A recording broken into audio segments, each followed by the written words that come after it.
Hi guys, si Kadyo na naman at nanonood kayo ng M-News Experience. Siyempre, kasama na naman natin si Papa AJ Rivera. Yan, Papa AJ. Bati ka naman muna, pare. Pare, good evening sa'yo, no? And good evening, of course, sa ating mga viewers. So ngayon, nandito na naman kami ni Paring Kadyo para pag-usapan na naman ang latest sa mundo ng motoring, syempre. Tama. And for now, pag-usapan natin, auto naman. Ito yung bagong Mitsubishi X-Force. Yan. Oo. Oh, pare, ano nga ba? Meron kang ba background there dito sa Mitsubishi X-Force na to? Yes. So, meron tayong background niyan. So, to give information sa ating mga viewers, ang Mitsubishi X-Force basically is a subcompact under the B segment. So, ito yung mga subcompact crossover SUV. So, smaller siya compared sa standard na crossover. Or kung yung alam nung iba, lalo na sa US, yung tinatawag na soccer mom's car. Yung mga ganon. Usually gamit to sa US ng mga misis or yung mga magulang na laging kasama yung mga anak, maraming kinakargang mga gamit, lalo na pagka naglalaro ng sports yung mga anak nila. Pero yung mga Honda CR-V ba, crossover din yan? O mini SUV, may pagkakaiba ba yan? Well, ang crossover or mini SUV basically, yung CR-V kasi mas malaki siya compared to the X-Force. So with regards to the X-Force, we can compare this to the Toyota Rush. Yan, magkalapit sila ng engine displacement. The X-Force is basically manufactured by Mitsubishi, no? Simula pa noong 2023. At saka nga pala, ito, batang-bata. Oo. Tsaka pinakita to kasi as a concept car noon, it was called the XFC concept that was first shown noong October 19, 2022 sa Ho Chi Minh City. Tapos, after a few days, in-unveil siya sa 2022 Vietnam Motor Show naman noong October 26, 2022. So, itong production na to nag-umpisa, no, or pinakita nung 30th Gaikindo Indonesia International Auto Show noong August 10, 2023 na. Pero, sa ibang market, tinatawag siyang Mitsubishi Outlander Sport. Oo. Parang ito ata sinundan ng Yes. sa Outlander series, no? Oo, kasi 'di ba, dito sa Pilipinas hindi na tayo nakakita ng bagong Outlander. So, ang Mitsubishi kasi they're used to renaming. Actually, hindi lang Mitsubishi, pati ibang brands, mahilig sila mag-rename or mag-rebadge pagdating sa ibang bansa. Gwapo siya. Anyways, ano ba specifications ito, pare?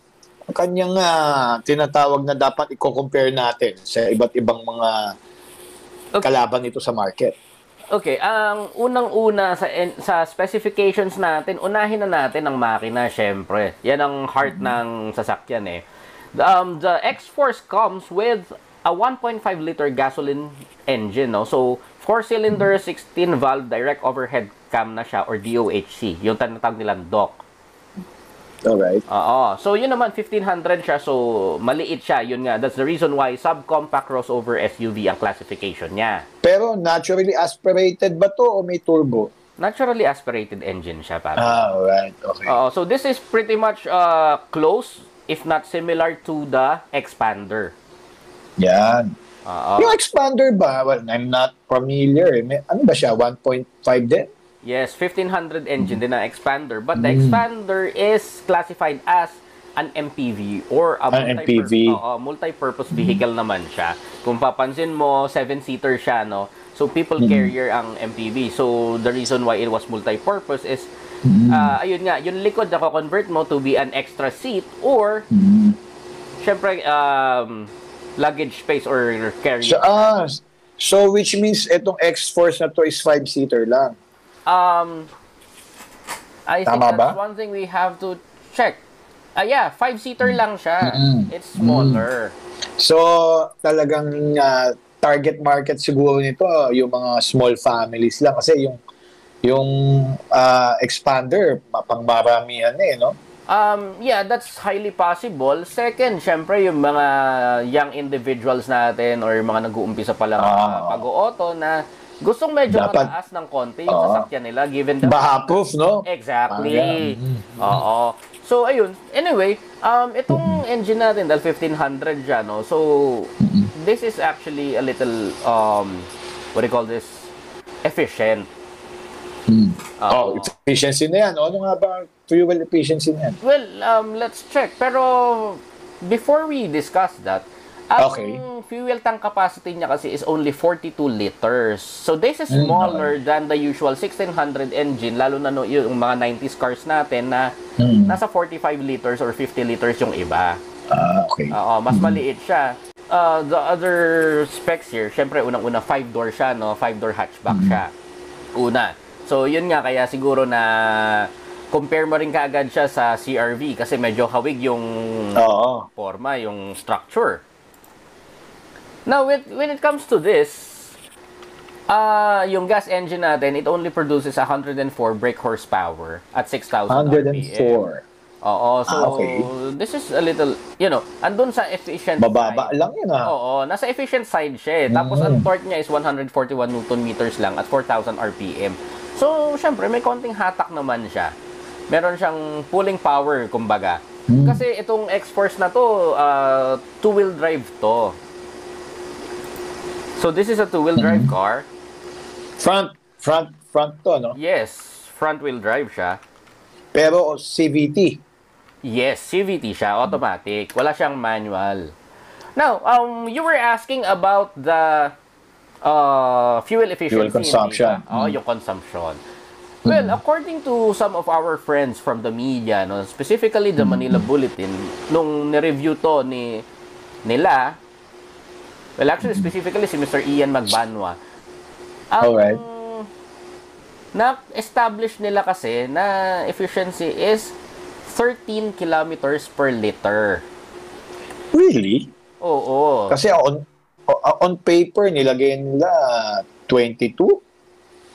Mix naman yon kasi 22 is siguro most probably highway. Mayroon talagang may tinatawag kasi talaga yung real time real-time use. So, real-time use yan, malamang. Highway, 13, no? Highway, small town driving. At saka may konting terrain, may konting akyatan din na nangyari.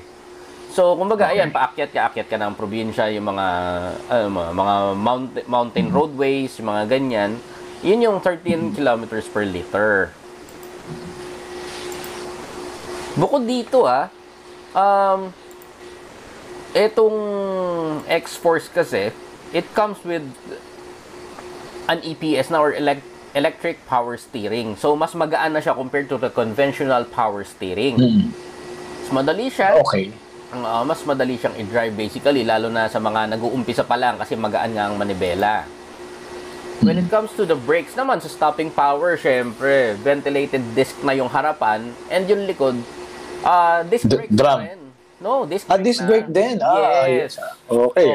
So, syempre, pagdating sa ganyang sasakyan, medyo malaki siya compared to the conventional sedan. Kailangan niya ng mas malakas na stopping power. So, I think that's the reason why nilagyan na rin ng disc brake. Dahil ba to sa bigat niya, hindi dahil sa lakas ng makina? Yung stopping power na yan, di ba? Usually, meron tayong tinatawag na power-to-weight ratio, no? Syempre. Ang engine, kahit gaano kaliit yan, aandar yan eh. Kaya, paandar niya yung sasakyan. Ang tanong lang doon, gaano kabilis niyang makukuha yung specific na takbo. Yes, Yun lang naman yun. Pero yung stopping power, syempre, because of the power-to-weight ratio, syempre, medyo malaki-laki ang X-Force, hindi siya conventional na sedan. So, kailangan din niya ng mas magandang stopping power. So, full ABS na, brother? I'm checking on that, pero I think ABS na ito eh. Kasi 4 na disc brake mo, alam mo, di mo pa lagyan ng ABS yan, di ba? Kasi usually naman, ang ABS given feature na sa mga sasakyan ngayon. Parang it's the norm pag bumili ka. And at the same time, itong makina nga pala natin, syempre, di ba, medyo maliit siya, pero MyVec na siya. So, ito yung flagship technology ng Mitsubishi, yung MyVec. Alam ko matipid yan eh.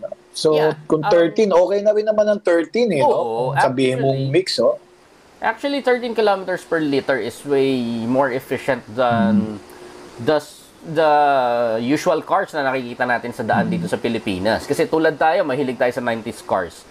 Lamang ng kalahati ka agad yan. 90s cars kasi usually yan, matipid ka na pag naka-10 ka. Oo, true. Bibihira makalampas dyan eh. Pero para sa competition niya, mga CRV, sakto lang. Mga Well, CRV, mga ano, no? ang competition niya actually, based on specs is yung mga, yun nga, pwede yung Toyota, Okay. So, Rush. mas matipid yung mga kalaban niya. Conforme No? sa engine tsaka sa size eh. Kasi, ayun nga, Tama. nasa 1500 segment tayo. So, kung 1500 segment, ano ba yung mga 1500 na makikita mo? Meron sa So, pareho siya ng ano, merong BRV. hindi, malakas na gasolina ang Honda. Yung Honda na, yung Honda namin pare na, Brio, grabe kumain ng gasolina na yun. Anyway, sige. 1200 engine yun eh. Iba yung specs niya. Pero when it comes to Brio, kapareho ng engine ng Honda City. Ayan. So, nandun siya sa range na yun, yung mga 1500. Ang malapit dito yung Toyota Avanza, Avanza can do 25 pare.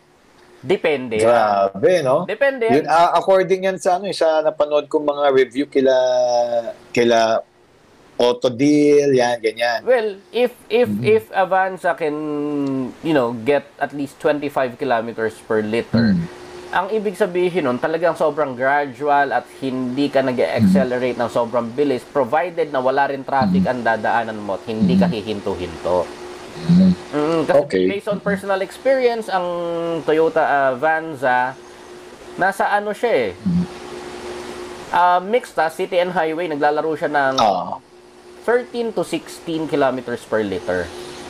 Si Avanza. Yes, yun yung 1300 variant. Yung 1500, that's another story because of power to weight. Siyempre, mas madali niya mahahatak yung karga niya. So, naglalaro siya sa 18 kilometers per liter naman.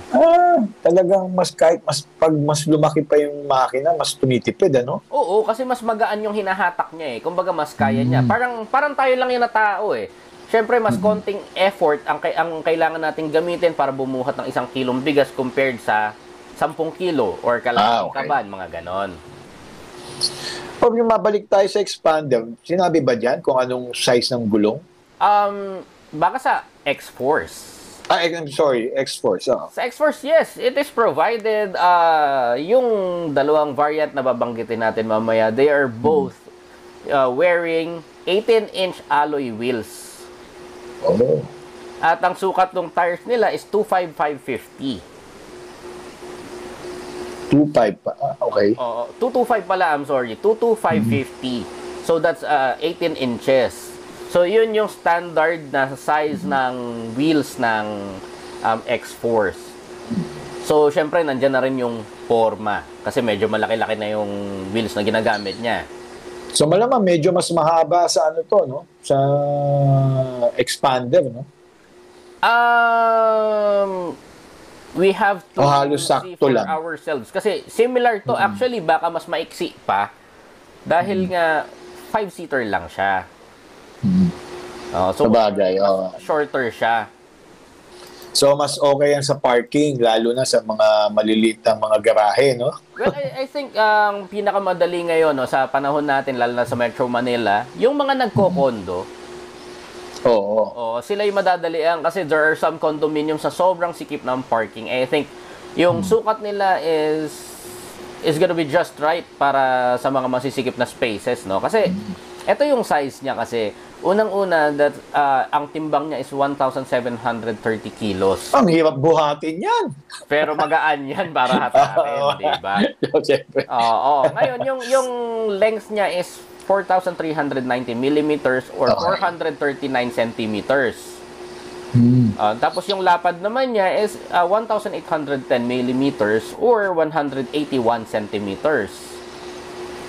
And then yung height, that's 1,660 centimeters or 1,660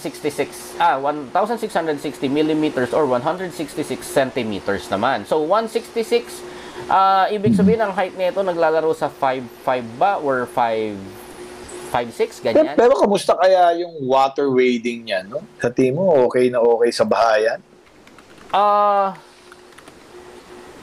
Tignan natin. Kasi hindi ko nakikita dito. Mataas siya. Pero ang wading depth, according to our friends from Autodeal, 800 millimeters or 80 centimeters. Mataas yun. Pwedeng, Yes. yung, kayang-kaya mga bahado. Wag lang yung ilog na papasukin mo pa, di ba? Kumbaga, put it this way na lang. General knowledge na lang para sa ating lahat. In any case na hindi talaga uubrang iwasan nyo ang baha, just make sure na hindi aabot sa running board ninyo o kung naka-SUV or pickup kayo na hindi aabot sa step board ng sasakyan ninyo yung tubig. But above that, syempre, ayan na yung wading depth natin, 800 millimeters. Ibig sabihin nito, more or less hanggang bewang ng tao. So good na good to sa mga adventure trips ng family o kaya ng friends, di ba? Kasi uso na yung mga camping ngayon, nadala mo yung sasakyan mo. Well, kung glamping, yung glamorous camping, pwede. Pero kung yung mga trail na ginagawa hindi. Ano na mga yan? 4x4 na yung mga yan. Oo, di na kasi mga simpleng mga by the beach, yan, ganyan. Yes. Pero I wouldn't suggest na idaan natin sa buhangin ito, no? Baka mabalahaw tayo. Tama. Para yung features nito, brother. Kasi nakikita ko rito, syempre, CVT siya. Mas okay ba CVT sa traditional automatic? Yes, of course. Kasi unang-una ang CVT, hindi mo na nararamdaman yung pag-shift ng traditional. Wala na yung palo, no? Gano'n, no? Continuous variable transmission na siya. So, siya na nag-a-adjust mag-isa nang wala ng palo. Ang conventional kasi, every time mag-shift, sipain ka niyan. Ramdam mo talaga. Sipain. But when it comes to lifespan ng transmission, mas okay bang CVT? Well, when it comes to that kasi depende. Kung ilulusong mo sa bahay yung kotse, mas mapapaaga yung lifespan niya. Or kung ikaw yung tipo ng tao na shift ka ng shift, yung medyo wala sa lugar yung pag-shift, like you don't stop, you don't do full stop bago ka lumipat from drive to reverse, yan. Diyan nagkakaproblema. Pero kung alaga naman na maayos yung sasakyan natin, tatagal naman yan. Just make sure na you will replace the automatic transmission fluid as specified by the manufacturer. Tama.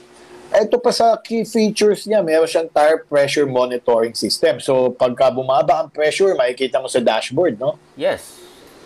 Actually, when it comes to that kasi sobrang daming information na makukuha natin sa instrumentation panel ng ating X-Force. Tsaka sobrang modern na nito. Kung makikita rin ng ating mga viewers, iba ang itsura ng gauges. Unang-una, digital siya. Okay. Pangalawa, lahat ng information makikita mo na doon.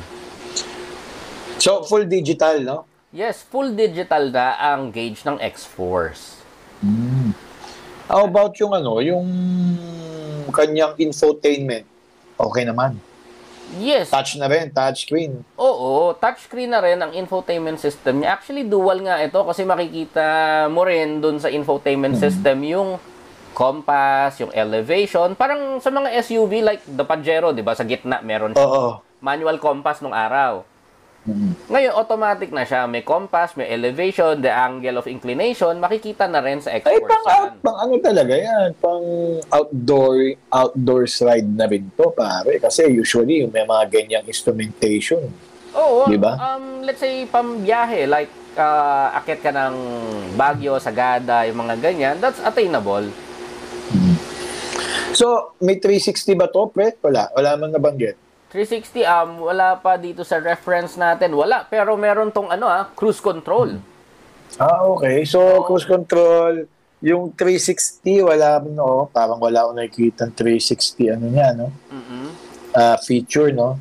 Yung maganda kasing feature yun, no? May marami ng mga kalaban nito na sa kabilang mga brands, may 360 cameras na. Anyways, okay lang naman na wala basta may rear camera, pwede na, di ba? Oo. Kasi sometimes nagiging reliant tayo sa mga ganitong klaseng features. So sometimes it will be very helpful kung na-utilize natin na we know yung fundamentals and then we have this as guide. Ano nga ba teka bro, tanong ko lang, ano ba yung leading car departure notification? Ano ibig sabihin yan? Ano ulit yun? Leading car departure notification. Okay, ito kasi, isang system siya na ini-inform ka niya kung yung kotse sa harapan mo, nakahinto o umaandar. Kumbaga, pagka paalis na siya, i-inform ka nung, nung information system mo na nakaalis na yung nasa harap. And then, you are actually free to move forward. Meron din tong forward collision mitigation, pero sensing only. So, ibig sabihin, parang parang sensors lang na. Yes, tama yun. Kumbaga, pagka merong lalapit sa'yo, which is also a standard feature na sa panahon ngayon ng ibang brands na rin, pagka nalalapit na ang isang sasakyan dun sa sasakyan mo, merong information na lalabas dyan, either through a sound, through a light, ganyan, i-inform ka niya na may didikit na or may tatamaan na. So, medyo malapit. Ano naman yung pagkakaiba ano naman yung pagkakaiba ng adaptive cruise control sa normal cruise control? Adaptive, meron to yung normal cruise control kasi mangyayari niyan, set mo yung speed, turn on the cruise control, let go of the gas. And then when you press on the brake or press on the gas, magdi-disengage siya. Pero yung adaptive cruise control, nagva-vary siya. Hindi naman porke pinako mo na sa 100 na cruise control ka, dire-diretso. Kasi, pagka adaptive na siya, let's say, meron ng na-detect na sasakyan sa harapan mo, so that's the time na pumapasok yung adaptive feature niya, it will adjust on its own. Tapos, meron din siyang BSW, yung blind spot warning system. Malamang, ito yung may mga tumutunog na sounds, saka ito yung nasa mga side mirrors na makikita mo yung umiilaw, no? Oo, tama yun. Parking sensor, meron din. At yung palang yung infotainment, no? 8-color LCD instrument cluster. Ay, hindi pala. Ito pala yung instrument cluster, so speedometer to. 8 inches, so malaki-laki yan. Tapos yung kanyang smartphone link display, ito na tinatawag na infotainment, 12.3 malaki-laki na. 12.3 inches para ng tablet actually. Nice. So yun ang features natin, brother. Ano ba mga variants nito, Brad? Teka, okay ba pala yung din yung seats, nito, no? Yung luwag nito, no? Yes. Maayos naman, Kasya naman ang legroom, ang headroom, no? Tsaka, as what I see here, maganda yung interior niya. Very classy. Oo. Kasi, ang meron nga dito sa seats ng X-Force, yung driver seat, 6-way siya. Okay. Kasi, 6-way. Oo, 6 ways. So, forward, back, up and down, and then adjust yung tilting. Sa front passenger naman, 4-way lang siya. Kasi, syempre, yung pagtaas o pagbaba ng height ng upuan naman is nandun sa driver yan. Yung kanya namang, ano tawag dito, manibela, meron ba siyang, ang tawag dito, telescopic, and everything? When it comes to that, ang manibela ng X-Force ay, syempre, meron na ring built-in controls yan. So on it, yung kanyang adjustments, telescopic. Yeah. Dito, ang sinasabi when it comes to the, where is that? Ang sinasabi dito sa steering niya, actually, adjustable na ang steering column. Anyways, ano ba mga variants ito, brother? May manual ba to? Wala tayong manual transmission. Ang meron available dito sa atin, yung GLS, at saka yung GT. So, syempre, So, dalawa lang. Oo. Syempre, ang tanong dyan, ano bang pagkakaiba? Bakit ganon? So, syempre, pareho yan na merong special features. Pero bakit ang GT mas mahal? Syempre, yun is for luxury na. Added features sa luxury, different fabric. Tapos yung... so more on the aesthetics lang ang kanyang pagkakaiba. Pero engine-wise, everything, the pareho. Engine, the suspension will always be the same. Magkano ba ang pre? Magkano ba ang difference niya? Ba't ganun kalaki? Well, ang GLS variant is 1,367,000 pesos, and yung GT variant is 1,581,000 pesos naman. So, mga around 200 lang. Mga ganyan, no? Yes, roughly 200,000 ang difference niya. Okay. Milyon. Mga coaching, bilyon-milyon. Mahal, ano? Well, hindi naman. Sakto lang. Ganyan talaga ang prices ng mga sasakyan nyo. Nataon lang kasi para alam din ng mga viewers natin, mahal talaga ang sasakyan sa Pilipinas kasi siniship siya. Ang bibihira na ang mga sasakyan na ina-assemble dito sa bansa natin ng mga planta ng manufacturers. Usually yan, binabiyahe na, kaya mas mahal. Tapos, syempre, yung tax kasi niyan, tinaasan din talaga, no? Oo, kasi ganito yan eh. Pagka bumili ka ng kotse, automatic, or any item for that matter, like the iPhone na lang, twice the price lagi pagdating sa Pilipinas. Anyways, when it comes to pricing, no, talagang ganyan naman talaga ang mga prices ng mga sasakyan natin. No? More over pa sa mga, syempre, sa mga luxury. Luxury na ba ng fall to? Hindi pa. No. Hindi pa, no? Pero kahit na, nasa crossover kasi yan, mas mahal yan sa mga sedan.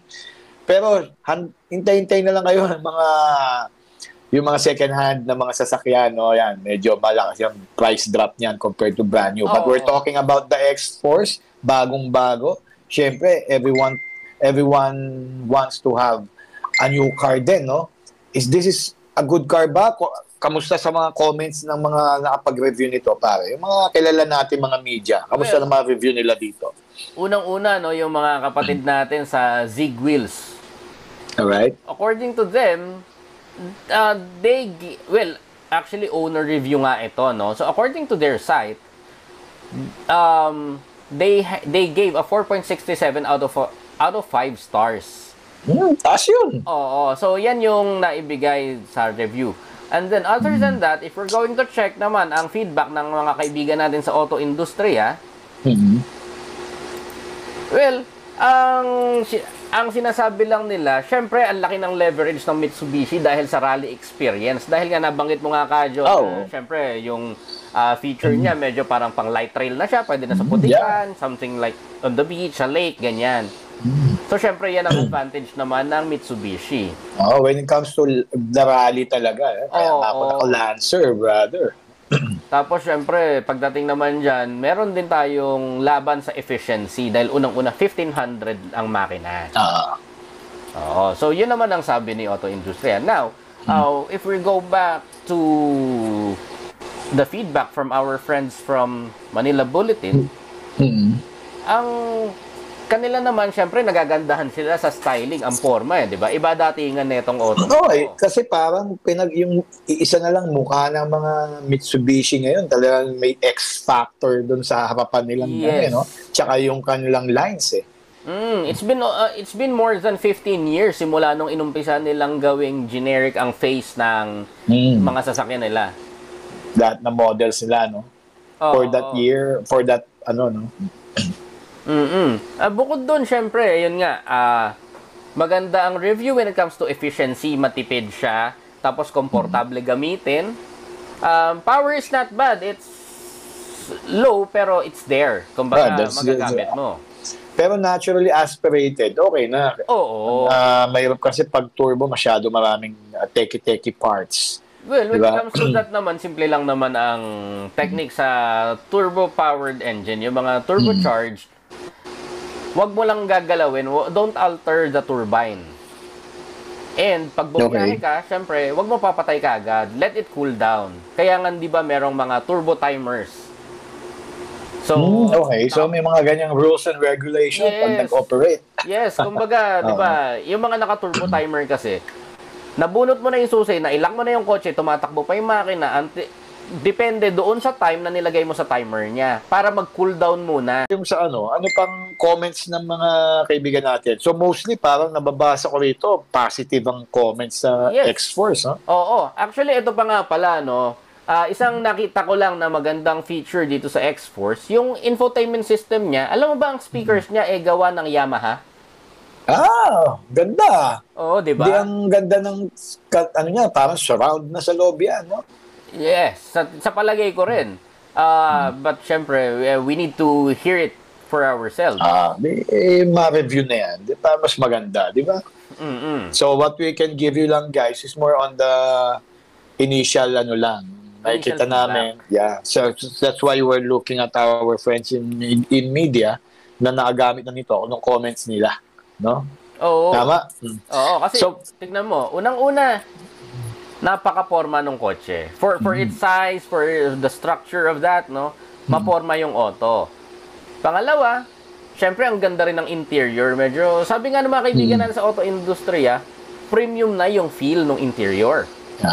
Tapos very safe pa to. Alam ko maganda safety rating nito no? Yes, safety features nandyan tayo, and then of course the information on the gauge. Medyo kompleto. Yung very yung bagong-bago talaga ang datingan. No? Yes, tapos yung ride niya syempre na rin, komportable dahil nga merong heritage ng rally racing So sanay ang Mitsubishi diyan. So I think na-anticipate din nila. So maybe in short, talagang it's a good car na talagang comfortable and you have all the needed tech na kailangan mo, no? So comments mo dito, pare, anong masasabi mo? Sa akin, with regards to this, okay naman siyang kotse para sa nag-uumpisa. Sa mga taong nagsa-start up pa lang magmaneho, lalo na hindi marunong mag-manual transmission, okay na okay po ito. Dahil unang-una, space niya, hindi siya ganun kalaki. Yung size, hindi siya ganun kalaki. So, hindi ka rin mahihirapan pumasok sa mga streets na medyo masikip, lalo na pagka may sa parking, lalo na din sa mga parking spots. Right? Tapos bukod dito, syempre sobrang safe, sobrang friendly na rin ang X-Force para sa mga nag-uumpisa. Pero ako, ang honest feedback ko dito, kasi hindi ako mahilig sa full electronics when it comes to cars. Yeah, me too. I really go old school. Pero again, yan ang bago ngayon. Ang concern ko lang dito kasi is yung e-brake or yung kumbaga nung araw handbrake. Electronic na siya. It's just a push of a button. So you fear na parang baka magkaroon ng malfunction? Yes, yes. Oh well, it's a Mitsubishi. It's one of the brands naman na trusted, no? I would really trust this brand over the other competition. Yung mga, I'm not really with the other competition, no? Kasi syempre, lagi tayo nandyan. Mitsubishi, Honda, di ba? Nissan, Suzuki, and then of mostly Japanese brands. Actually, so humahabol na rin ang Chinese brands, no? Pumapantay na rin. So when it comes to that naman, no, yung take ko dito, nung nakita ko siya talaga, yung kanyang, though I saw this personally na, pero syempre, I've never tested it. Maganda talaga siya, bro. Talagang, it will appeal to younger professionals. And of course, sa mga small families na would like to have a good performing car, okay na okay itong X-Force, no? Yes. Tsaka, ang ganda yung look niya, para siyang mini Montero. Maganda siya. Maganda siyang tignan. Tsaka comfortable to, malamang. It's somewhere there. Tsaka ito nga pala, no? Kung advantage naman ng X-Force ang pag-uusapan, kasi nga tayo old school at hindi tayo masyadong naniniwala sa electronics, itong electronic feature na to naman, dito naman ako napahanga ng Mitsubishi X-Force. Kasi merong tinatawag na drive mode. So, sa isang pindot lang ng isang button somewhere in the transmission, okay. Merong apat na drive mode na pwede na. Usually, yung mga sports cars natin or mga rally cars, yan ang meron nito Pero ito apat na drive mode. Merong normal para sa mga usual na kalye natin dito. Wet, of course, pagka umuulan or baha. Tapos meron ding gravel para doon sa mga dirt roads, yung mga lupa, yung mga ganon. Wag naman batuhan na sobrang laki.